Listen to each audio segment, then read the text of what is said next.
হঠাৎ কেন গেলেন? এখনো 1 বছর বাকি, কম করে 1 বছর বাকি ভোট হতে। আমার সময়টাই তো নষ্ট করা হয়েছে। ভাঙড় পঞ্চায়েত সমিতি 1, ভাঙড় পঞ্চায়েত সমিতি 2 কে যখনই বলা হয়েছে এই কাজ হবে সেই কাজ হবে, বারবার আমাকে ঘুরিয়েছে। ওদের চক্র করে আমি শুধু চক্কর কেটেছি।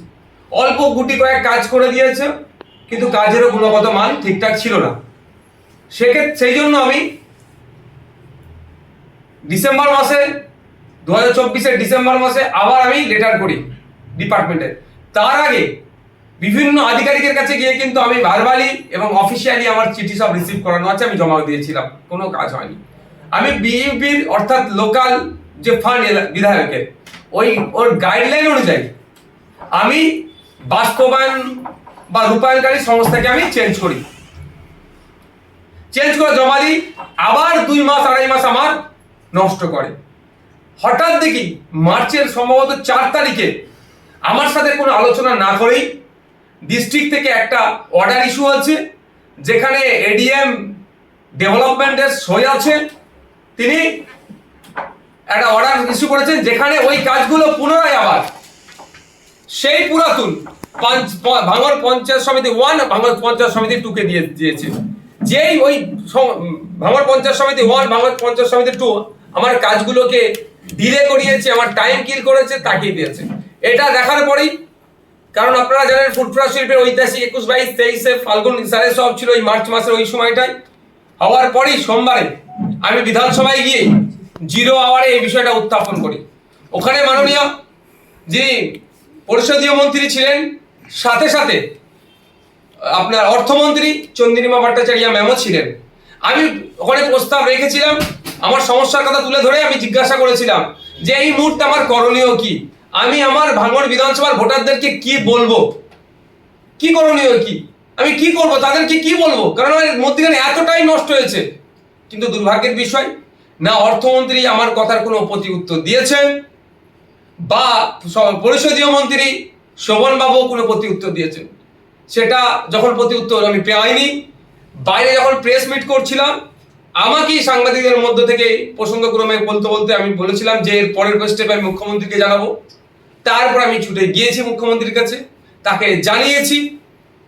জানানোর পরে 1 সপ্তাহ হচ্ছে, আজকে আমার লোক এতেও গিয়েছে, ডিস্ট্রিক্টেও গিয়েছে কাগজপত্র জমা দিতে।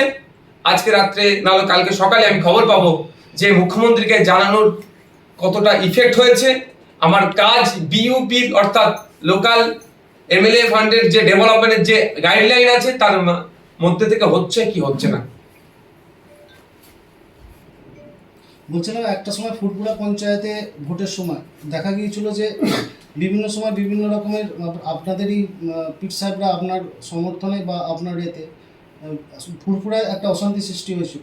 সেই পিট যাদারাই এখন মমতা বন্দ্যোপাধ্যায়ের পাশে, বিষয়টা কিভাবে দেখছেন? দেখুন, ব্যাপারটা হচ্ছে এই যে মমতা ব্যানার্জি মহাশয়া পশ্চিমবাংলার মুখ্যমন্ত্রী হিসাবে ফুরফুরা শিল্পে তিনি এসেছিলেন, এই আশাটাকে নিয়েও দেখছি এক শ্রেণীর মানুষ সাম্প্রদায়িক তাস খেলার চেষ্টা করছে। কেন মমতা ব্যানার্জি ফুরফুরা শরীফে আসবে, এই নিয়ে অনেক বিতর্ক। আমি একজন বিরোধী দলের বিধায়ক হয়ে বলছি, 100 বার প্রয়োজনে মমতা ব্যানার্জি 100 বার ফুরফুরা শরীফে আসবে, 100 বার তারকেশ্বরে যাবে, 100 বার দক্ষিণেশ্বরে যাবে, 100 বার তারাপীঠে যাবে। তিনি রাজ্যের অভিভাবিকা, তার যেখানে মনে হবে, যেখানে প্রয়োজন মনে হবে মানুষের উন্নয়নের স্বার্থে তিনি সেখানে যেতে পারেন, তাদের সমস্যা নিয়ে তিনি কথা বলতে পারেন। কিন্তু এটাকে নিয়ে যেভাবে সাম্প্রদায়িক রাজনীতি হচ্ছে, এটাকে বন্ধ হওয়া দরকার। কোনোদিনের জন্য কেউ কি প্রশ্ন তোলেন কেন মুখ্যমন্ত্রী রথের গিয়ে দড়ি টানলো? কোনোদিন কেউ প্রশ্ন তোলেনি। প্রশ্ন তোলাটা অনুচিত বলে মনে করি। কোনোদিনের জন্য কেউ প্রশ্ন করেনি যে গত কয়েকদিন আগে পাঞ্জাবিদের ধর্মীয় অনুষ্ঠানে গিয়ে সেখানে গিয়ে তিনি পাঞ্জাবিদের যে সংস্কৃতি আছে তার সাথে তিনি মিশে যাওয়ার চেষ্টা করেছেন। এই নিয়ে কেউ প্রশ্ন তুলেনি। কেন ফুরফুরা শিল্পে আসলে কেন আসলো এই বলে যারা দেখে দেওয়ার চেষ্টা করছে, আমি তাদের কথার সাথে আমি সহমত হতে পারছি না। এবার প্রশ্ন হচ্ছে, কার সাথে কে দেখা করতে গিয়েছে? রাজ্যের মুখ্যমন্ত্রীর সাথে যারা গিয়েছেন। কারা গিয়েছেন? যারা আমন্ত্রিত তারা গিয়েছে। এটা ভাববেন না যে মুখ্যমন্ত্রীর আমন্ত্রণে গিয়েছিল মানে সব তৃণমূল হয়ে গেল। আমি বিতর্ক করব, এটা আমি বিশ্বাস করতে পারি না। আমাদের ভাইজান হিসাবে আমাদের পাশে যেরকম ভাবে ছিল, আগামীতেও সেরকম ভাবে থাকবে, এই আশা আমরা ভাইজানদের কাছে রাখি। কিন্তু এখন তো দেখা যাচ্ছে তৃণমূলের প্রতি একাধিক পীরজাদা ঝুঁকছেন, আপনার অবস্থা কি? দেখুন, ব্যাপারটা হচ্ছে গণতন্ত্র, এটাই আপনার যদি কাউকে ভালো লাগে, আপনার সত্তা দিয়ে যদি মনে হয় ওর আদর্শটা ভালো, আপনাকে কেউ আটকাতে পারবে? যে আটকাবে সেই তো অন্যায় করবে, আমি মনে করি। যদি তৃণমূলের আদর্শ কাউকে পছন্দ লাগে, তাকে তৃণমূল ভালো লাগবে। কাউকে লেফট ফ্রন্টের আদর্শ ভালো লাগে, সে লেফট ফ্রন্ট গ্রহণ করে। জাতীয় কংগ্রেসের আদর্শ অনেককে ভালো লাগে, জাতীয় কংগ্রেসে থাকছে। এই যে ব্যাপারটা হচ্ছে, এসেছে বলে নরম হয়েছে, ব্যাপারটা হচ্ছে ফুরফুরা শিল্পী এসেছেন, উনি দুটো প্রস্তাব দিয়েছেন।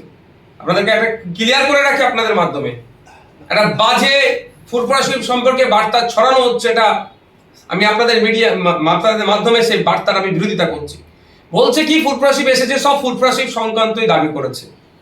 অ্যাকচুয়ালি আপনারা হয়তো দেখেছেন, মুখ্যমন্ত্রী মহাশয়ের হাতে অনেক কাগজের গুচ্ছ কিন্তু তুলে দেওয়া হয়েছে ফুরফুরা শিল্পের পক্ষ থেকে বিভিন্ন পীর সাহেব পীরজাদারা।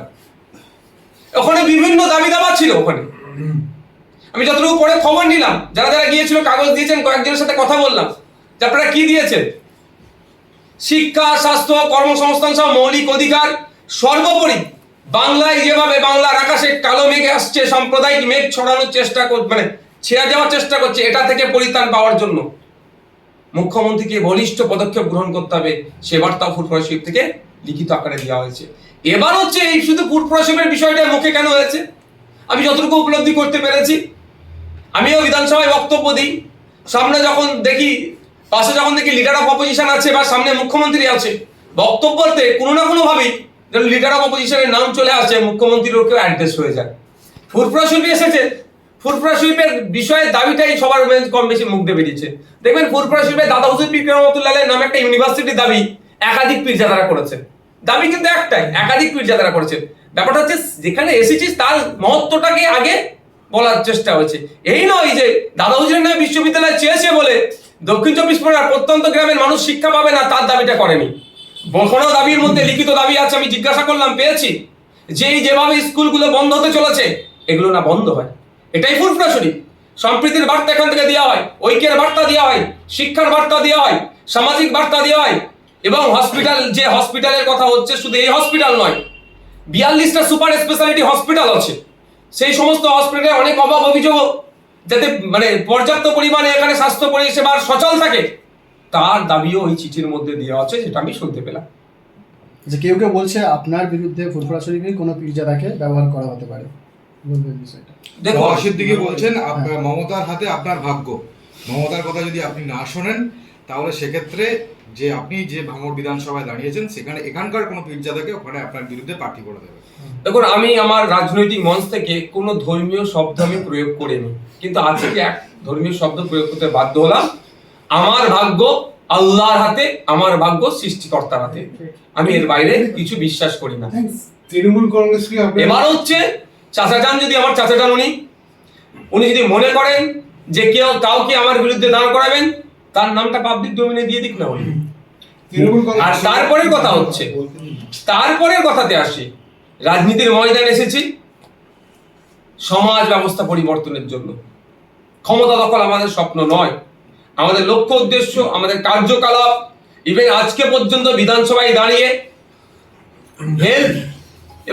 হেলথ বাজেটের উপরে যে আমি আলোচনা করেছি, সেখানেও লক্ষ্য উদ্দেশ্য একটাই, সমাজ ব্যবস্থা পরিবর্তন হবে কি করে। যেটা রাজ্যের পক্ষ থেকে ভালো কিছু ব্যবস্থা নিয়েছে, সেটাকে আমি স্বাগত জানিয়েছি। আরো ভালোভাবে কি করে করা যায় তা নিয়েও তাদেরকে সাজেস্ট করেছি। সুতরাং কে হারলো, কে আমাকে হারাবে, আমি কাকে হারিয়ে দেব, সময় কথা বলবে। মানুষ যাকে চাইবে সে জিতবে। মানুষই গণতন্ত্রের শেষ কথা। আর ওখানে আমি গণতান্ত্রিক প্র্যাকটিসটা সব থেকে বেশি করার আমি চেষ্টা করি। সুতরাং এইসব বলে নওশাদ সিদ্দিকীকে বিদ্রোহীও করে তুলতে পারবে না, এই সমস্ত বলে নওশাদ সিদ্দিকীকে ভয় খাইয়ে ঘরেও ঢুকিয়ে দিতে পারবে না। নওশাদ সিদ্দিকী আইএসএফ এর দেখানো যে আইডিওলজি আছে, সেটাকে সামনে রেখে সংযুক্ত মোর্চার বিধায়ক হিসাবে যে লড়াইটা দিচ্ছি, 2026 সালের আমার এমএলএ পিরিয়ড পর্যন্ত একইভাবে দিয়ে যাব।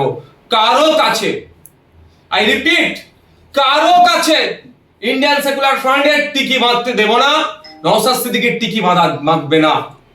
কারো যদি কাছে টিকি বাঁধে, তাই ওই দুরবস্থা হবে বিধানসভার মধ্যে দাঁড়িয়ে ওয়াকাফের জন্য কথা বলার সুযোগ থাকবে না।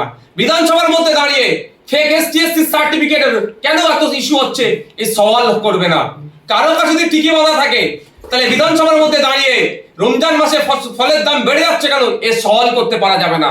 কারো কাছে যদি টিকি বাঁধা থাকে তাহলে বিধানসভার মধ্যে দাঁড়িয়ে ভাঙড়ে সরকারি মহিলা কলেজ নির্মাণ করতে হবে, ওখানকার মানুষদেরকে উচ্চশিক্ষায় শিক্ষিত হতে, ওখানে মহিলাদেরকে বিশেষ করে উচ্চশিক্ষায় শিক্ষিত করার জন্য এগিয়ে দিয়ে যেতে হবে, এই ডিমান্ড করতে পারা যাবে না। সুতরাং এখানে কোনো টিকি বাঁধার জায়গা নয়।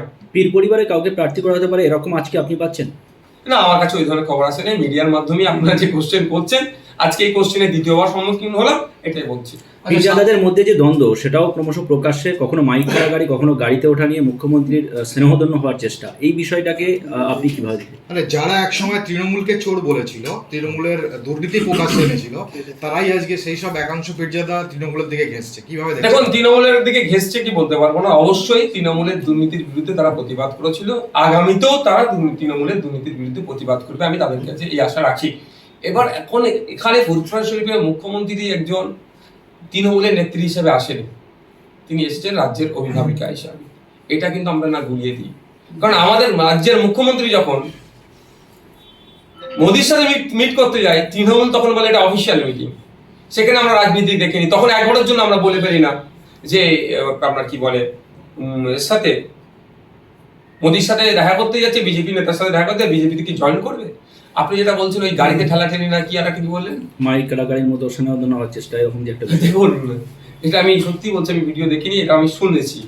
তো ব্যাপারটা হচ্ছে কিছু ক্ষেত্রে অনেক অতি উৎসাহী হয়ে যায়, এই ধরনের যদি ঘটনা ঘটে থাকে অতি উৎসাহী ফলে হয়ে যেতে পারে। আচ্ছা, 6 থেকে 7 বছর পরেই কি মুখ্যমন্ত্রীর কথা মনে পড়লো ফুরফুরা শরীফ আসার জন্য? এই জন্যই তো রাজনৈতিক পাওয়ার অর্জনের কথা, ক্ষমতা অর্জনের কথা পীরজাদা আব্বাস সিদ্দিক বলেছেন, যে ক্ষমতা অর্জন করলেই বাকি সিস্টেম আপনার কাছে এসে ঝুঁকতে বাধ্য। যতক্ষণ না ক্ষমতা আপনি অর্জন করবেন, বাকি সিস্টেম আপনার কাছে আসবে না। ক্ষমতাটা রাজনৈতিকভাবে অর্জন করতে হবে। অনেকে অভিযোগ করছেন যে সামনের মাসেই মানে দীঘা জগন্নাথ মন্দির উদ্বোধন, সেই উপলক্ষে মুসলিমদের একটা সহানুভূতি, যেহেতু ফুরফুরা একটা অন্যতম ধর্মীয় স্থান, এইটা নিয়ে আপনি কি বলবেন? দেখুন, আমি অনেক আগে বলেছি, আজকে বলছি, আগামীতেও বলবো, শুভেন্দু অধিকারী মহাশয় 24/7 পলিটিক্স করে। নওশাদ, আমি এখন আপাতমস্তক রাজনীতি করার চেষ্টা করছি, হয়ে উঠতে পারিনি। 24/7 আমি চেষ্টা করছি পলিটিক্সটা করার। রাজ্যের মুখ্যমন্ত্রী তৃণমূল কংগ্রেসের সুপ্রিমো মমতা ব্যানার্জিও আপাতমস্তক একজন রাজনৈতিক ব্যক্তিত্ব। 24/7 তিনিও পলিটিক্স করেন। সুতরাং আমি আমারও কথা বলবো, শুভেন্দু অধিকারীর কথা বলি, তিনজনের কথা বলি, এবং মোহাম্মদ সেলিম সাহেবের কথা বলি, কংগ্রেসের শুভঙ্কর বাবু যিনি আছেন, এসেছিলেন ওই দিন কি এসেছিলেন, সবার কথা বলি। আমাদের মুভমেন্ট, আমাদের কথাবার্তা, আমাদের ড্রেস কোড, আমাদের চাল চলন, আমাদের খাওয়া দাওয়া, সবের মধ্যে রাজনীতি জড়িয়ে আছে। আমরা রাজনীতি ছেড়ে বেরোতে পারবো না, একদম কোড আনকোড বলছি। এবার আপনি বুঝে নেন। পশ্চিমবঙ্গ যে হাইকোর্ট রয়েছে, সেই হাইকোর্টের বিচারপতি উদ্বেগ প্রকাশ করেছেন, বলেছেন যে পশ্চিমবাংলায় আগে এই হিন্দু মুসলিম জাতি ধর্ম বিদ্বেষ ছিল না। কি বলবেন এই প্রশ্নে? ভয়ঙ্কর উদ্বেগ, তিনি ভয়ঙ্কর পরিস্থিতি দেখে তিনি উদ্বেগ প্রকাশ করেছেন। এখনো কলকাতা হাইকোর্ট সুমোটো করছে না কেন শুভেন্দু বাবুর বিরুদ্ধে, সেটাই আমি ভাবছি। যে ধরনের বিষ উগলাচ্ছে সমাজে, যে ধরনের কথাবার্তা বলে সমাজে দুটো গোষ্ঠীর মধ্যে বিভেদ তৈরি করার চেষ্টা করছে, হিংসা তৈরি করার চেষ্টা করছে, দুটো গোষ্ঠীর মধ্যে ক্লাস লাগিয়ে দেওয়ার চেষ্টা করছে, ইমিডিয়েট উনার বিরুদ্ধে কলকাতা হাইকোর্টের সুমোটো করার দরকার। আবার হাইকোর্টে কলকাতা পুলিশ বা ওয়েস্ট বেঙ্গল পুলিশও কেন ব্যবস্থা গ্রহণ করছে না সেটা ভাবছি।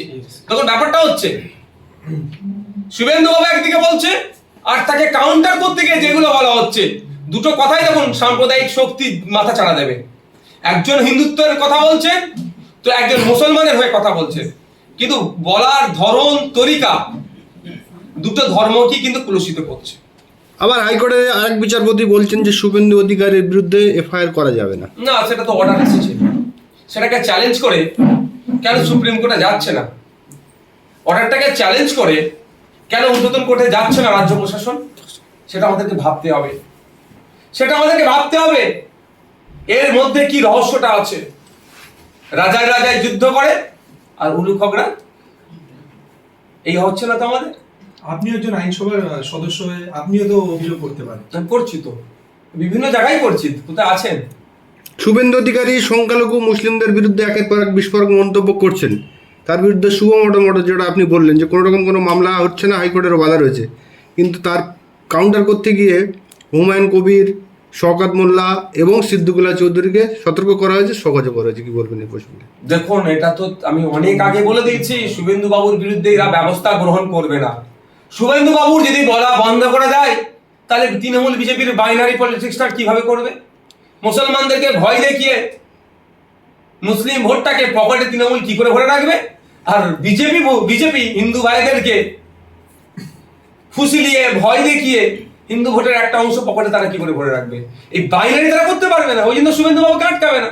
আমি অনেক আগে বলেছিলাম, আজকে হুমায়ুন কবির সাহেবদের ঘুম ভাঙলে হবে? আজকে সিদ্দিকুল্লাহ চৌধুরী সাহেবদের ঘুম ভাঙছে, আজকে শওকত মোল্লাদের ঘুম ভাঙছে, যখন বিধায়ককে বলেছে চাইন তুলা করে ফেলবো, তার আগে তো জনগণকে পেছনে লাথি মেরে তারা আবার কথা বলেছিল। তখন কোথায় ঘুমাচ্ছিল? যখন মাদ্রাসাগুলোকে দেখে দিচ্ছিল, মুসলমানগুলোকে জিয়াদির বাচ্চা বলছিল, পাকিস্তানের বাচ্চা বলে যখন চিৎকার করছিল, আরে ভাই পাকিস্তানের বাচ্চা যদি পশ্চিমবাংলা থাকে তাকে তো ধরে আগে জেলের মধ্যে রাখা দরকার। কেন পাকিস্তানের বাচ্চা আমাদের দেশে থাকবে, আমাদের ভাত খাবে, আমাদের এখানে হবে, জেলের মধ্যে রাখা দরকার। কিন্তু এখানে দাঁড়িয়ে যদি আপনার কন্টায় দাঁড়িয়ে বলে এখানে পাকিস্তানের বাচ্চাদের তাড়াবো, কে পাকিস্তানের বাচ্চাটা ওখানে? তাহলে বুঝতে হবে কিভাবে একটা জাতিকে দেখে দিতে চাইছে। তখন কোথায় ছিলেন এই বাবুগুলো? এখন মুসলিমদের মাসিয়া সেজে উঠছে, কিছু বললে আবার একটা অংশের মানুষ বলবে নওশাদ সিদ্দিকী এর ভাই ওর বিরুদ্ধে বলছে কেন? আমি বিরুদ্ধে বলছি না, এখন নিজের লেজে পা পড়েছে ওই জন্য লাফালাফি করছে। আর একটা সময় সমগ্র মুসলিম জাতির লেজে পা দিচ্ছে যখন কচলাচ্ছিল, এদের মুখে একটাও কথা নাই। সুতরাং সাধু সাবধান। এটাও হতে পারে যে বিজেপি তৃণমূলে গটাপ করে শুভেন্দু অধিকারী এই ধরনের কথা বলবে, ওটাকে কাউন্টার করার জন্য এই হুমায়ুন কবিরদেরকে দিয়ে, ফিরহাদ হাকিমদেরকে দিয়ে, সিদ্দিকুল্লাহ চৌধুরীদেরকে দিয়ে, শওকত মোল্লাদেরকে দিয়ে এমন কথা বলাবে, সমাজের মধ্যে একটা আড়াআড়ি বিভাজন তৈরি করতে পারে। এটাও সাবধান থাকতে হবে, প্রতিবাদ করতে হবে, 100 বার করতে হবে। আপনার কি বলে শুভেন্দু অধিকারীর ওই কথা বন্ধ করার জন্য গণতান্ত্রিক পক্ষে প্রতিবাদ করতে হবে, কিন্তু শব্দ চয়নের ক্ষেত্রে আমাদেরকে সজাগ থাকতে হবে। কারণ শুভেন্দু অধিকারীরা হয়তো চাইছে যে উনি এই ধরনের ভাষাগত আক্রমণের শিকার হোক, সেইটা নিয়ে জনমানসে ওনার যে ভোটার সার্কেল আছে, যেখানে ওরা টার্গেটেড ভোটার, তাদেরকে আরো কনসলিডেট করার, এটা আমাদেরকে ভাবতে হবে। রাজনীতিতে সর্বোপরি বলি, আপনার শওকত মোল্লা সাহেবের কথা বলার দরকার ছিল না, হুমায়ুন কবির সাহেবের কথা বলা দরকার ছিল না, সিদ্দিকুল্লাহ চৌধুরী সাহেবের কথা বলা দরকার ছিল না। সবাই মিলে গিয়ে, পাশেই তো হেয়ার স্ট্রিট থানা, শাসক দলের তুলনা বিধায়ক, আমাদের গেলে অনেক সময় নিতে চায় না এফআইআর, একটা অভিযোগ দায়ের করে আসতে পারতো তো। তারপরে এসে বলতে পারতো তো আইনের তো ওনাকে ডান্ডা মারবো, মেরে পা ভাঙবো না কি বলেছিল, এটা তো বলতে পারতো আইনের মেরে পাটা ভাঙবো, শুধু একটু শব্দ চেঞ্জ করে দিতে। কিন্তু এইটাও তো শিখিয়ে পড়িয়ে পাঠানো হয়েছে যাতে এই সাম্প্রদায়িক রাজনীতিটা আরো বৃদ্ধি পায়। এই সাম্প্রদায়িক রাজনীতি বৃদ্ধি পেলে লাভ কি আমাদের হবে? রাজনৈতিক নেতাদের হবে, আর ক্ষতি হবে গরিব মানুষদের। বর্তমানে রাজনীতির মান নিম্নমান হয়েছে এবং ভাষা সন্ত্রাস চলছে। আগে পার্টি ভাষা সন্ত্রাস হতো, এখন এক ধর্মের মধ্যে আরেক ধর্মের ভাষা সন্ত্রাস চলছে। পশ্চিমবঙ্গের বর্তমানে ভবিষ্যৎ, সামনে যে ভবিষ্যৎ আছে সেটা কি? ভয়ঙ্কর দিকে এগোচ্ছে আমরা। এর থেকে যদি আমরা পরিত্রাণ পাই, মানে পরিত্রাণ যদি আমরা করতে পারি নিজেদেরকে, এই যে আগুন লাগছে, এই আগুনে সবাই জ্বলে খাকসা হয়ে যাব। আপনি যদি মনে করেন আমি এসি রুমে বসে আছি, আমি ক্ষতিগ্রস্ত হব না, মোটেও না। আপনিও ক্ষতিগ্রস্ত হবেন, আমিও হব। ক্ষতিগ্রস্ত সব থেকে বেশি হবে আপনি যেটা বলছেন ধর্মে মানে ভাষার চালাচালি নিয়ে এই যে বিভেদ একটা তৈরির চেষ্টা হচ্ছে, সব থেকে বেশি ক্ষতিগ্রস্ত হবে গরিব মানুষ। সেই গরিব মানুষের মধ্যে ফিরহাদ হাকিম মানে হুমায়ুন কবির সাহেবদের যে ধর্মের পরিচয় তার দলের লোক থাকবে, আপনার শুভেন্দু অধিকারীর যে ধর্মীয় পরিচয় সেই দলের লোক থাকবে, মানে সেই ধর্মের মানুষ থাকবে। ক্ষতিগ্রস্ত হবে গরিব হিন্দু মুসলমান। সুতরাং আমি অনুরোধ এটাই করবো, মানুষকে এগিয়ে আসতে হবে এই সাম্প্রদায়িক শক্তির বিরুদ্ধে, মানুষকে সোচ্চার হতে হবে, জাত ধর্ম নির্বিশেষে এদেরকে জবাব দিতে হবে। জবাব কদিন আগে দিয়েছে কালনাতে, হোলির দিনে, দোলের দিনে। আমার এক কি বন্দ্যোপাধ্যায়, অভিজিৎ সম্ভবত বন্দ্যোপাধ্যায়ের কাছে খবর এসেছে, হাতেমের রক্তের প্রয়োজন আছে, নালে বিপদ হতে পারে। দুর্ঘটনা ঘটে যেতে পারে। তিনি দোলে ব্যস্ত ছিলেন, দোলের কাজ, ধর্মীয় কাজ ছেড়ে হসপিটালে গিয়ে হাতেমকে রক্ত দিয়ে প্রাণে বাঁচাতে সহযোগিতা করেছে। এরা সম্প্রীতির চর, সাম্প্রদায়িকতার কথা যারা বলে তাদের গালে মেরেছে। এই রমজান মাসের মধ্যে নাসিমের কাছে খবর গিয়েছে যে আমার একটা বোনের, আমার একটা দিদির রক্তের প্রয়োজন আছে, কিডনির তার ট্রিটমেন্ট পেশেন্ট, তিনি, তাকে রক্ত দিতে হবে। নাসিম আগে কিছু ভাবেনি, ছুটে চলে গিয়েছে, গিয়ে রোজা অবস্থায় রক্ত দিয়ে আমার একটা হিন্দু মাকে, একটা হিন্দু বোনকে বাঁচিয়েছে। এরা হচ্ছে এরা সম্প্রীতির চর, সাম্প্রদায়িকতায় যারা কথা বলে তাদের গালি মেরেছে। এই ধরনের কাজের মাধ্যম দিয়ে বাংলার জনগণই বাঁচাতে পারবে, কোনো রাজনৈতিক নেতারা বাঁচাতে পারবে না। কারণ রাজনৈতিক নেতারা এক একজনের মতো কিভাবে রাজনৈতিক ফায়দা নেওয়া যায় তার চেষ্টা করছে। ভোটের বাংলায় অত্যন্ত গুরুত্বপূর্ণ মনে করে ফুরফুরা শরীফকে মনে করা হয় এবং রাজনৈতিক মহল এটাই মনে করে। এই সময় দাঁড়িয়ে এই রাজনৈতিকভাবে বিভাজন তৈরি করার কি কোনো চক্রান্ত চলছে এই ফুরফুরা শরীফকে নিয়ে? দেখুন, আমি ফুরফুরা শরীফকে নিয়ে কি চক্রান্ত চলছে বলতে পারছি না এই মুহূর্তে। তবে ফুরফুরা শরীফ পীরজাদারা যথেষ্ট সজাগ। হয়তো আপনি দেখছেন দু একটা মন্তব্য হয়তো একে অপরের বিরুদ্ধে যেন হয়ে যাচ্ছে, হলেও এরা যথেষ্ট সজাগ। মাথায় রাখবেন, ব্রিটিশদের বিরুদ্ধে ফুরফুরা শরীফের অবদানটা কম ছিল না। সেই সময়কার গান্ধীজি থেকে শুরু করে বিভিন্ন বড় বড় যারা আছেন, রাজা পিয়ারি মোহনের ব্রিটিশদের বিরুদ্ধে আন্দোলনের ডাক দাদা হুজুরকে দিয়েছিলেন, স্বাধীনতা সংগ্রামে যথেষ্ট কন্ট্রিবিউশন ছিল তার পরিবার আমরা।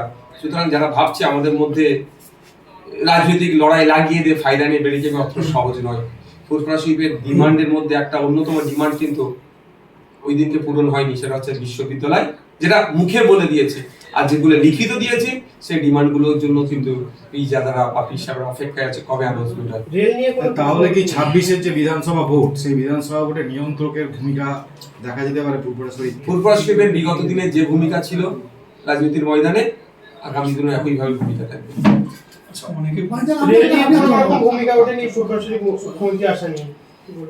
দুর্ভাগ্য আমাদের, ভারবালি উঠেনি, কিন্তু রিটার্ন নিশ্চিতভাবে গিয়েছে। যারা রিটার্ন গিয়েছে তাদেরকে একবার করে জিজ্ঞাসা করুন, তারা সব উত্তর দেবে। আমাদের যিনি এমপি, 4 বারের এমপি, পার্লামেন্টে গিয়ে কতবার কথা বলেছে, অনেক নাটক করেন, অনেক কথা বলেন, অনেক প্রতিবাদ করেন, অনেক কিছু করেন শুনতে পাই। কিন্তু পার্লামেন্টে এই বাজেট সেশনের আগে উত্থাপন করা দরকার ছিল, রেডিও মিনিস্ট্রির কাছে মেনশন করা দরকার ছিল, কলিং অ্যাটেনশন করা দরকার ছিল, প্রয়োজনে 0 আওয়ারে এটাকে উত্থাপন করা দরকার ছিল। আমরা দাবি করেছি শুধু ডানকুনি থেকে ফুরফুরা শরীফ, বাড়িপাড়া থেকে ফুরফুরা শরীফ, তারকেশ্বর থেকে ফুরফুরা শরীফ রেল লাইন 3টে, ফুরফুরা শরীফকে 3টে rail line, Dankuni two Furfura Sharif, বাড়িপাড়া two Furfura Sharif,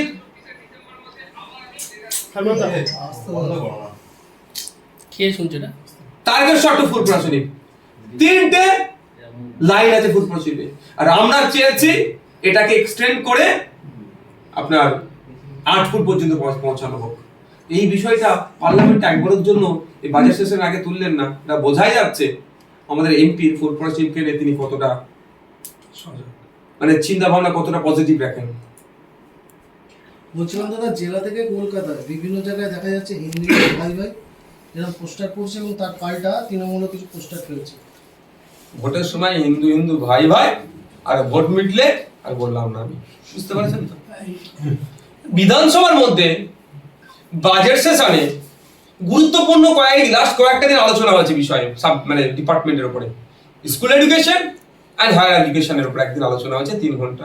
সেখানে আলোচনা অংশগ্রহণ করে বলা দরকার ছিল তো, আমি বলেছি আমি হিন্দু মুসলমান, এই মুসলমান ভাই ভাই, বাকি সব অমুক বলিনি, আমি হিন্দু মুসলমান ভাই ভাই বলি সবসময়, দলিত মুসলমান ভাই ভাই, আদিবাসী মুসলমান ভাই ভাই, সব মুসলমান মানুষ আমরা সব ভাই ভাই, সবসময় কথা বলি। যে এই 2017 সালে লাস্ট এসএসসি নোটিফিকেশন হয়েছে, এই এত বছরে প্রায় 10 লক্ষ হিন্দু মুসলমান নির্বিশেষে যারা হিন্দু হিন্দু করে তাদের কাছে আমি এই বার্তা এটাই বলুন, আপনারা অন্তত হিন্দু ভাইদের জন্য চিৎকার করুন যে 10 লক্ষ বিএড করে ছেলে মেয়েরা বসে আছে, তারা পরীক্ষার কোনো চান্স পাচ্ছে না। 2022 সালের টেট হয়েছে প্রাইমারি লাস্ট, তাদের এখনো নিয়োগ হচ্ছে না। এই নিয়ে দুটো চর্চা হোক না। স্কুলগুলোতে শিক্ষক শূন্য হয়ে যাচ্ছে, 8,500 9,000 স্কুল বন্ধ হতে চলেছে, তা নিয়ে দুটো চর্চা হোক না। বলতে হিন্দু বাইরের ছেলেটাও তো পড়ে, তা নিয়ে কোনো কথা নাই, পজিটিভ কোনো কথা নেই, শুধু ভোটের জন্য হিন্দু হিন্দু ভাই ভাই। বিধানসভার কথা যখন এলো, বিধানসভা আজকে আপনি অসন্তুষ্ট পুলিশের ব্যাপারে বলছি ওটা তার আগে বলে না বলছি হ্যাঁ হ্যাঁ বলুন। বলছি যে লোকসভা নির্বাচনের গেছে কত 60% ভোট আছে শুভেন্দু অধিকারী দাবি করছেন, ঠিক আছে, বলছে চওড়া 36-38 হয়ে যাচ্ছে। তারপরে কি আমাদের এখানে মুসলিম যেখানে বলছে পাকিস্তানে পাঠাবে, অন্য জায়গায় পাঠাতে হবে, জায়গা খোঁজো।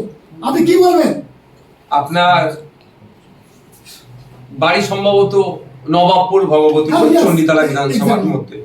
চণ্ডীতলাতে হুগলি জেলার অনেক তাবর তৃণমূল কংগ্রেসের নেতা আছে, ওদের কাছ থেকে তারা জবাবটা নেওয়া দরকার। 2021 সালের আগে আপনারা অনেক গল্প শুনিয়েছিলেন মুসলমানদের কাছে গিয়ে যে ভোটটা দাও, বিজেপিকে আটকাবো, বিজেপির বিরুদ্ধে লড়াই আমরা করব। ভোট মিটে গেছে, গদিতে বসেছে, বিভিন্ন পদে বসেছে, রাজ্য সরকারে বসেছে, কেন যারা এই ধরনের অবাঞ্ছিত মন্তব্য করছে তাদের বিরুদ্ধে ব্যবস্থা গ্রহণ করছে না? শুভেন্দু বাবুর কোনো সাবজেক্ট নাই হিন্দু মুসলমান ছাড়া, সব সাবজেক্টে ফেল শুভেন্দু বাবু। এই সাবজেক্টটাতেও ডুববে, কিছু বাঁচার চেষ্টা করছে। এটা পশ্চিম বাংলা, এটা শুভেন্দু বাবুকে জানিয়ে দিচ্ছে আবার, এটা সম্প্রীতির মাটি, এটা ঐক্যের মাটি, এটা নজরুলের মাটি, এটা রবীন্দ্রনাথের মাটি, এটা আবু বকরের মাটি। এই মাটিতে সাম্প্রদায়িক শক্তি মাথা চাড়া দিতে পারবেন না। অনেক রকম রাজনৈতিক দল বাংলা থেকে ঘুরে চলে গিয়েছে, এবার বিজেপির যাওয়ার পালা, তৃণমূলেরও যাওয়ার পালা। শুভেন্দু বলছে আপনি বিজেপির টিম, কি বলবেন? বি টিম, তৃণমূলের, সরি। শুভেন্দু বাবুর মনটা খারাপ হয়ে গেছে। কেউ বলছে আমাকে তৃণমূলের বিটি, তো কেউ বলছে বিজেপির বিটি। আচ্ছা, ব্যাপারটা হচ্ছে বিটা তো পরে আসে, আগে তো এ আসে। তো এ টিম গুলোকে আগে খুঁজে বার করুন, তারপরে বি টিম আমি প্রধান প্রতিপক্ষ সময়ের সাথে উত্তর দেবো। না, আপনার বিরুদ্ধে তো অভিযোগ উঠছে আপনি ফুরফুরা শরীফের পীরজাদাদের নিয়ে রাজনৈতিক তাস খেলছেন, তৃণমূলের কাছ থেকে সিট নেওয়ার জন্য এদেরকে সামনে এগিয়ে দিচ্ছেন, এমনই অভিযোগ করছে তহা সিদ্দিকী। দেখুন, উনি আমার চাচা যান। কিছু ক্ষেত্রে বাউন্সার আসলে হুক করতে হয়, আর কিছু ক্ষেত্রে বাউন্সার আসলে টুক করে বসে পড়তে হয়। এক্ষেত্রে আমি বাউন্সার এসেছে, আমি বসে পড়লাম। ভাইজান কোথাও কি এবার পীর মহলে গোষ্ঠীদ্বন্দ্ব শুরু হয়েছে? না, ওটা হচ্ছে আপনি যেটা দেখছেন, কারো বক্তব্য করতে যে কোনো অ্যাঙ্গেল থেকে কারো বিরুদ্ধে একটু চলে গিয়েছে। এটা ভাববেন না যে ওই পীর সাহেবের বিরুদ্ধে এই পীরজাদা বলে দিলেন, এই পীরজাদার বিরুদ্ধে এই পীর সাহেব বলে দিলেন, এটা একদম ভাববেন না।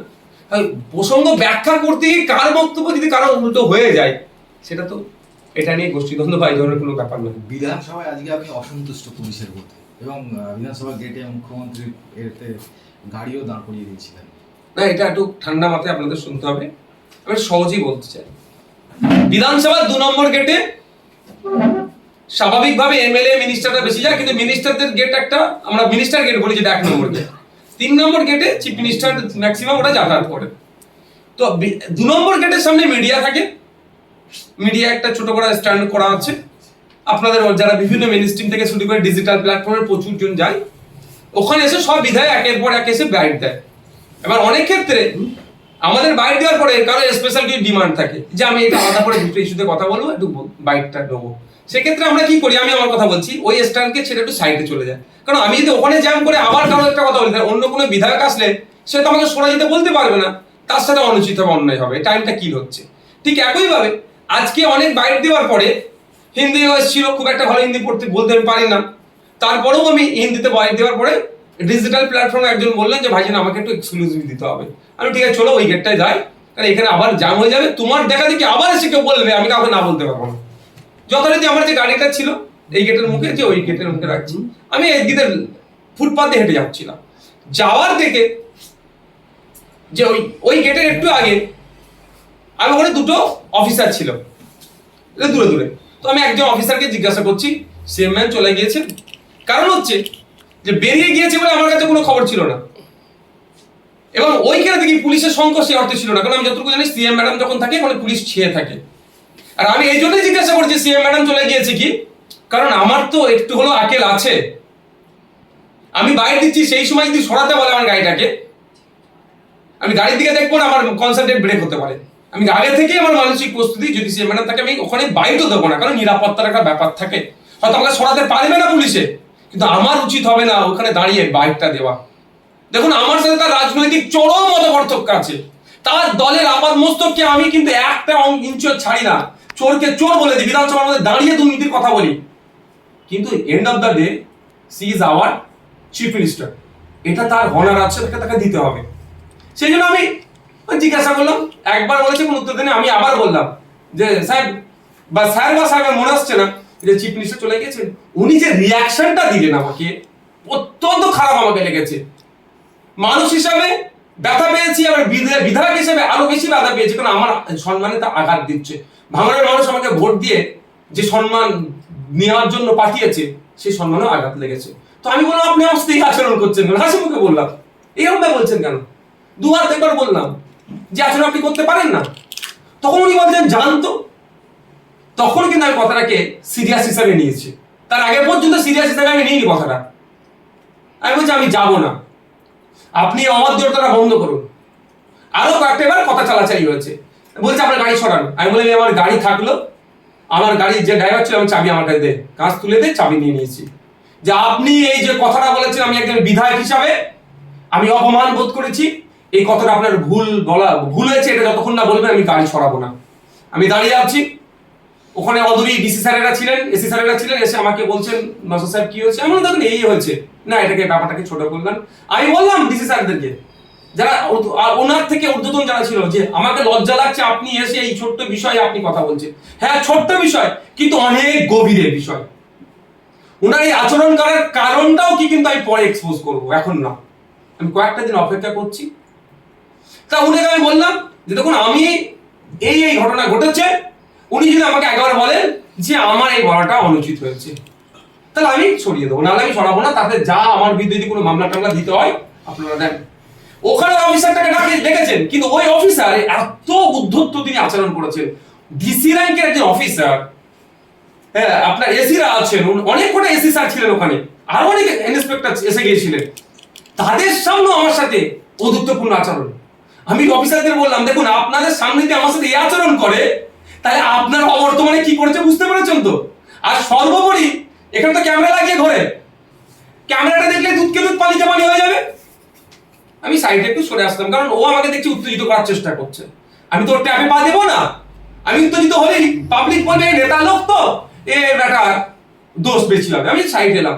এই নিমেন্টে আরো অফিসার অনেকে আসলো। একজন অফিসার এসে আবার বললো যে কারো বাড়ির সামনে এরকম ভাবে গাড়ি রাখা যায় না। আমি বললাম যদি এটা কারো বাড়ি হয়, এই বাড়ির মালিকও কিন্তু আমি একজন, এর মধ্যে আমার ভাগিদারিত্ব আছে। আমি এরকম ভাবে তাকে উত্তর দিয়েছি, তবে হ্যাঁ সংযুক্ত ভাষাতেই।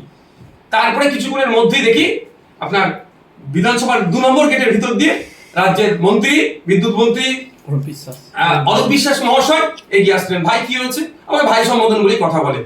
এখন দাদা এই ব্যাপার হয়েছে, বলছি বলার আগে এই ব্যাপার বলার আগে শুরু করেছি, বলে একটু ভিতরে চলো। সবই ব্যাপার মিডিয়ার লোকজন ছিল, আমি ভিতরে গিয়ে টোটালটা বললাম। উনি শুনে বলুন অফিসারটাকে ডাকো। আমি এটাও বলছি কোড আনকোড, ওই অফিসারটাকে অনেকক্ষণ দেখবেন, আপনারা হয়তো ভিডিও দেখবেন, আমি অনেকক্ষণ ভিতরে গিয়েছিলাম। অফিসারটাকে একাধিকবার ডাকার পরে তিনি এসেছেন। আসার পর আমি দেখেছি যেটা ওনার বডি ল্যাঙ্গুয়েজ, আমি অফিসারটা দেখেছি একজন মিনিস্টার, রাজ্যের একজন মিনিস্টার, তাকে স্যালুটের দেওয়ার যে প্রোটোকল, সেই প্রোটোকল উনি মেনটেন করেনি। উনি আমাকে প্রোটোকল শেখাচ্ছিলেন। মন্ত্রীর সামনে বলছেন, ইনি এসে আমাকে জিজ্ঞাসা করেছে যে সিএম ম্যাডাম আছেন, আমি তো বলতে পারি না, আমি ওনাকে বলেছি প্রোটোকলে বলা যায় না। আমি বললাম এটা আপনি অসত্য কথা বললেন, এত তো উনি কথা বলেননি। উনি হুম করে আমাকে করেছেন। তারপরে যখন বিতর্ক ওনার সাথে হয়েছে, তর্ক বিতর্ক, তখন বলেছেন যান চলে যান। আমি বললাম এটা অসত্য কথা বলছে। আমাকে মন্ত্রী মহাশয় বললেন তাহলে একটু হাত মিলিয়ে নাও না। আমি ওনার সাথে কি আমার ঝগড়া হয়েছে নাকি? আমি কি উনি কি আমার শত্রু যে হাত মিলানোর ব্যাপার? এখানে আমার ডিগনিটি, আমার যে আত্মসম্মানে আঘাত লেগেছে, এটা আমি করতে পারি না। ইন দি মিন টাইম দেখলাম ওদেরকে নজরে পড়লো, কলকাতা পুলিশের ট্রাফিকের একটা বড় গাড়ি তোলা গাড়ি নিয়ে চলে আসলো আমাকে চমকাতে। হয়তো ওসব চমকানো ধমকানো আমাকে দিয়ে হবে? 42 দিন জেল খাটিয়ে সব আমাকে আটঘাট শিখিয়ে দিয়েছে। ওসব আমি চমকানো ধমকাতে জানতে চাই না। আমি ভালোভাবে গাড়িটা আবার তুলুক। যদি গাড়িটা তুলতো আমি বলছি হেঁটে বাড়ি আসতাম, আমি ওই গাড়িটা আমি আর উঠতাম না। ভাগ্য ভালো গাড়িটার মধ্যে 1 ইঞ্চি সরাইনি। বাংলার মানুষ আবার উত্তাল হতো, জবাব বাংলার মানুষ চাইতো। ভাগ্যক্রম হয়েছে, বুদ্ধি ওদের সুবুদ্ধির উদয় হয়েছে। সম্ভবত মিনিস্টার সারি বারণ করে দিয়েছিল, 1 ইঞ্চি সরাইনি। তা এই কথা বলতে বলতে আমি বললাম দেখুন স্যার, স্যারও বলি দাদা বলি, আমি দাদাই দেখুন আমাকে যদি আপনি ভালোবেসে এই ফুটপাতে বসতে পারেন, আমি 4 ঘন্টা আপনাকে বসে থাকবো ভালোবাসা দিয়ে। আর যদি আপনি আমার আত্মসম্মানের আঘাত দিয়ে বলতে পারেন আমি আমাকে স্টার জায়গাতে বসাতে বললে আমি 1 সেকেন্ড থাকবো না। আমার সব থেকে বড় আমার আত্মসম্মান। আমার এত যে স্টাফ আছে, জিজ্ঞাসা করুন একজন সিঙ্গেল বিধানসভার স্টাফ বা যে সময় পুলিশ কর্তারা আসে কেউ আমার বিরুদ্ধে একটা কথা বলতে পারে যে নওশাদ ভাই এর একটু অহংকার আছে? অহংকার তো দূরের কথা, সকালে যখন আমি বিধানসভায় ঢুকি, সে কনস্টেবল হোক, ইন্সপেক্টর হোক, সাব ইন্সপেক্টর হোক, এসি হোক আর ডিসি হোক, যদি আমার নজরে পড়ে থাকে, দূরে হলে ঘাড় নাড়ায়, কাছে হলে আমি তাকে শুভ সকাল বা গুড মর্নিং বলে তাকে উইশ করে যায় যে দিনটা তার ভালো কাটুক, আমি আগিয়ে দিই। কারণ আমার মধ্যে অহংকার অধ্যত্ব আমি রাখতে চাই না। এটা কথা বলতে বলতে দেখি সিএম ম্যাডাম জাস্ট ওই দূর থেকে ক্রস ছিল, দাঁড়িয়ে গেলেন। দাঁড়িয়ে গিয়ে অরূপ বিশ্বাস সাহেবকে ডাকলেন, তিনি গেলেন, গিয়ে কথাবার্তা কি হয়েছে এসে আমাকে বললো যে সিএম ম্যাডাম বলেছে তিনি এই বিষয়টা দেখে নেবেন। আমি বললাম সিএম ম্যাডাম যখন দেখে নেবে বলেছেন আমার এখানে আর কথা নেই, কারণ উনি নিজে পুলিশ মন্ত্রী। তিনি বেরিয়ে গিয়ে সম্ভবত নাকি ওখানেও কিছু কথা বলেছেন, যারা আইএস বা এইসব যারা আইপিএস ছিল তাদের কিছু মন্তব্য দিয়েছেন। বাইরে আসলাম, এসে মিডিয়ার আপনাদের বক্তব্য চাইলো, দিয়ে আমি ওখান থেকে গাড়ি নিয়ে আমার যেখানে গন্তব্যস্থলে প্রস্থান করলাম। ব্যাপারটা হচ্ছে আমি কিন্তু তারপরে 1 সেকেন্ডের জন্য আমি মিডিয়ার বাইরে যাওয়ার পর ওখানে থাকিনি, কারণ আমি সিন ক্রিয়েট করার জন্য ওখানে গাড়িটা রাখিনি। আমার ইজ্জতে ধাক্কা দিয়েছিল, আর ইজ্জতে ধাক্কা দিয়েছে এটা অন্যায় হয়েছে নিশ্চিতভাবে বুঝতে পারার পরে যখন মন্ত্রী মহাশয় এসেছেন নিজে এবং চিফ মিনিস্টার বলছেন আমি যে দায়িত্ব নিচ্ছি আমি কথা বলবো, কি হচ্ছে আমি দেখে নেবো, তাহলে এরপরে যদি আমি ওখানে দাঁড়িয়ে হই করি তাহলে আমি একটা সিন ক্রিয়েট হবে। আমার আত্মসম্মান আঘাত লেগেছে, আমি সিন ক্রিয়েট ওখানে করতে চাইনি। আমার অধিকারটা আমি বুঝিয়ে দিতে চেয়েছি যে আমার পদটা বাচ্চা ছেলে দেখতে হতে পারে, হতেই পারে, স্বাভাবিক, কিন্তু আমার পদের গুরুত্ব যদি ইন্সপেক্টর বোঝে কিছুই করার নেই। তবে একটা কথা বলে রাখি, আপনারা বলতে পারেন, হয়তো অনেকে বলতে পারে যে নো পার্কিং জোনে গাড়ি রেখেছে, কোথায় নো পার্কিং জোন আমি ভালো জানি বিধানসভার সম্পর্কে। অডিয়েন্স যারা থাকবেন আমাদের তৃণমূলের বন্ধুরা শুনে বলতে পারবে এটাকে মিসগাইড করে নো পার্কিং জোনে। আমার জানা আছে কোথায় নো পার্কিং জোন, কোথায় গাড়ি রাখতে হয়, সেটা ভালো করে বিধানসভার আমি রীতিনীতিটা ভালো করে জানি। বিধানসভার রীতি জানি বলেই আমার গাড়িটা ভাড়ার গাড়ি নিয়ে আমি চলি। আমার গাড়ি তো কাঁচ ভেঙে দিয়েছে, কাঁচ ভাঙার অবস্থা আছে, আমি মাস গেলে ভাড়া দিতে হয়। ভাড়ার গাড়ি কখন সে নিয়ে নিতে পারে সেই জন্য আমি স্টিকার, যেটা বিধানসভার স্টিকার হয় সেটা লাগাইনি। আর বিধানসভার স্টিকার না লাগিয়ে বিধানসভায় ঢুকানো অনুচিত। হয়তো আমি গেলে ঢুকিয়ে দেবে, কিন্তু আমি এই আইন বহির্ভূত কাজটুকু আমি করি না। সুতরাং আমাকে নো পার্কিং এইসব দিয়ে কেউ না কাউকে মিসগাইড করে সেটাও আমি বলছি। কিন্তু একটা সময় মনে হচ্ছিল পুলিশ কার্যত অসহায় হয়ে পড়েছিল আপনার হুঙ্কারে। তাহলে অরূপ বিশ্বাস কি পুলিশকে সাহায্য করতে আপনার সঙ্গে সাক্ষাৎ করলেন? না, আমি সেরকম হুঙ্কার টঙ্কার কিছু দিইনি। যারা সিনিয়র মোস্ট অফিসার যারা এসেছিলেন, মানে তাদের পদমর্যাদা যারা সিনিয়র অফিসার এসেছিলেন, তাদের সাথে আমি যথেষ্ট ভালোভাবে কথা বলেছি, তাদের সাথে আমি সুন্দরভাবে কথা বলেছি এবং তারাও আমার সাথে আচরণ করেছে ভালো। কেউ আমার ওই পুলিশ অফিসার ছাড়া অন্য কোন সিঙ্গেল পুলিশ অফিসার আমার সাথে একটা খারাপ শব্দ ব্যবহার করেনি। তবে একটা কথা বলে দিয়ে আপনাদের জ্ঞাতার্থে আপনাদের মাধ্যমে জনগণকে আমি জানাতে চাই, যারা পুলিশের ডিউটি করেন তাদেরকে স্পেশাল ট্রেনিং দেওয়া হয়। এটা বলতে পারে ও বাচ্চাকে ডিউটি করতে করতে ওর মানসিক চাপ বসে গেছিল করেছে, কিন্তু এটা আমি অন্তত বিশ্বাস করব না। কারণ ওদেরকে স্পেশাল ট্রেনিং দেওয়া হয় কি আছে, কেমন ভাবে নিজেকে কন্ট্রোল করবে। কারণ ওদের অনেকের হাতে হাতিয়ার থাকে, বড় বড় অস্ত্র থাকে, বন্দুক থাকে, তারা যদি একটু উত্তেজিত হয়ে যায় তাহলে চালিয়ে দেবে। কিন্তু এমন তাদেরকে ট্রেনিং দেওয়া হয় কুল মাইন্ডে থাকে। তাহলে এই অফিসারও ডিউটির চাপে পড়ে আমাকে এই আচরণ করেছে, আমি এটা বিশ্বাস করব না, এটা আমি বলে রাখছি। এই অফিসার এই আরজিআর ওই অফিসারের মধ্যে নয় তো? বিশ্বাস নেই, আমি দেখেছি, নামটাও নোট করে রেখেছি, ভিডিও আমার কাছে আছে, অফিসারের ডিটেইলসটাও আমি একটু খোঁজ নিচ্ছি। ব্যাকগ্রাউন্ড এর কি, এমনটা কেন করলো? আপনি সুস্থ ছিলেন তো? কি ধারণা আছে এখনই আমি বলবো না। আমি যতটুকু অবজার্ভ করতে পেরেছি, আমি যতটুকু ওখান থেকে উপলব্ধি করতে পেরেছি, আমি কয়েকটা দিন অপেক্ষা করবো। পুলিশ কি কোথাও নিজের ভূমিকা ভুলে যাচ্ছে? না, দেখুন ওই এক সিঙ্গেল পুলিশ অফিসার যিনি ছিলেন, উনি ছাড়া আমার সাথে কেউ খারাপ আচরণ করেনি। বলছি আপনার ভূমিকা নিয়ে প্রশ্ন তুলেছেন আপনার এই ফুটবলের এক পীরজাদা, বলছে যে আপনার বিধায়ক ফান্ডে যদি টাকা আটকে থাকে আপনি তো আইনের কথা বলেন, আইনে মানে আদায় করতে পারতেন, নবান্নে গিয়ে দেখা করার কি দরকার ছিল মুখ্যমন্ত্রীর সঙ্গে? দেখুন একটা কথা বলি, আইনের দ্বারস্থ হতে হবে কি হতে হবে না, আমি তো একজন বিধায়ক, আমি প্র্যাকটিক্যালটা ভালো জানি। আমার বড় ভাইজান যারা এইসবগুলো বা চাচাজান যারা বলছেন, আমি তাদেরকে তাদের সাথে তারা অনেক এমপি এমএলএর সাথে বসেন, ঠিক কথা, তাদের দরবারে মুখ্যমন্ত্রী চলে আসে, আমি সামান্য একটা বিধায়ক, তাদের প্রচুর পাওয়ার, কিন্তু কিছু যে প্র্যাকটিক্যাল ফিল করতে হবে। তো প্র্যাকটিক্যাল ফিল করেছি বলেই আমি ছুটে গিয়েছি। বিধানসভার মধ্যে দাঁড়িয়ে মুখ্যমন্ত্রী জ্ঞান দিয়েছে আমাদেরকে দিয়েছিল যে তোমরা ভালো করে কাজ করো, শাসক বিরোধী কারো কাজে না ডিস্টার্ব হয়, প্রয়োজনে দেখে নেবেন উনি। এই কথাটার গ্রহণযোগ্যতা কতটা ওয়েট সেটাও বাংলার পাবলিককে দেখাতে হবে, এক নম্বর কথা। দ্বিতীয় কথা হচ্ছে, আমি বার হয়ে বলেছি ওখানে, আজকেও বলছি, আমার কাজ যদি না হয় এর পরের স্টেপ গণতান্ত্রিক প্রক্রিয়াতে কোথায় যেতে হবে, সেই পীরজাদা হুজুর যদি আমাকে পার্সোনালি ডাকে, তার আমি ছোট ভাই, তার আমি ভাইপো, তার বাড়িতে গিয়ে তাকে বলে আসতে পারি, আমার নির্দ্বিধায়, আমার ফোন নম্বর আছে, ফোন করতে পারে। তবে ফোন করলে আমি আর মধ্যে কোনো অহংকার নেই, আমি তার বাড়িতে পৌঁছে যাব। মিডিয়ার মাধ্যমে প্রশ্ন, মিডিয়ার মাধ্যমে উত্তর, এ কি আফগানিস্তান থেকে বাংলাদেশে আছি নাকি না ভিন্ন রাজ্যে আছি, এরকম ব্যাপার নয় তো। তার ছোট ভাই তো, সে ডাকলে তার ভাইপো, তো আমি তার জুতো মাথায় নিয়ে ফুরফুরা শরীফ ঘুরবো? এটাই অন ক্যামেরা বলছি। আমার আব্বা জানের শিক্ষা, আমার বড় ভাই জানের শিক্ষা, বড় ভাইজানরা, বড় চাচা জানেরা যদি দাঁড়িয়ে থাকতে বলে তো দাঁড়িয়ে থাকবো, বসে থাকতে বলে বসে থাকতে পারবো। কিন্তু হ্যাঁ, নীতির জায়গায় কিন্তু কোনো কম্প্রোমাইজ করবে না। অ্যাজ এ পীর সাহেব, অ্যাজ এ পীরজাদা, যে হুকুম দেবে, যদি বলে জুতোটা নিয়ে ফুরফুরা শিখে ঘোড়া মাথায় করে, আমি নিয়ে ঘুরতে প্রস্তুত আছি। তো আমাকে ডাকলেই তো মিলে যায়, জিজ্ঞাসা করে নিতে পারে। আর আপনার সাথে বৈঠক হলো, তারপরে মুখ্যমন্ত্রী ফুরফুরা এলেন কেন? দেখুন, অনেকে বলেছিলেন অনেক কথা, আর আমি শুরুর দিকে কি বলেছি যে 24/7 পলিটিক্স করে। যেমন তারা তাদের মতো ভাবে বলছে, তার উল্টো যদি কেউ বলে কোনো পীর সাহেব পীরজাদা যে নওশাদকে রাজনৈতিক ভাবে শেষ করার জন্য এসেছে, উত্তরটা কেউ কাটতে পারবে? তবে একটা কথা বলবো, নওশাদের উপস্থিতি অনুপস্থিতি নয়, ফুরফুরা শরীফে যে এসেছে, ফুরফুরা শরীফে এসে পীর সাহেব পীরজাদার সাথে কথা বলেছেন, তাদের লিখিত দাবি নিয়ে গেছেন।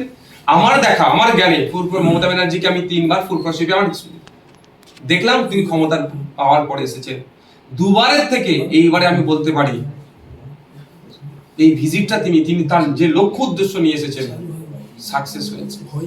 যে হেভি অংশে পীর সাহেব পীরজাদারা ওখানে পৌঁছেছে, উনি যেটা চেয়েছেন। কেন বলছি চেয়েছেন?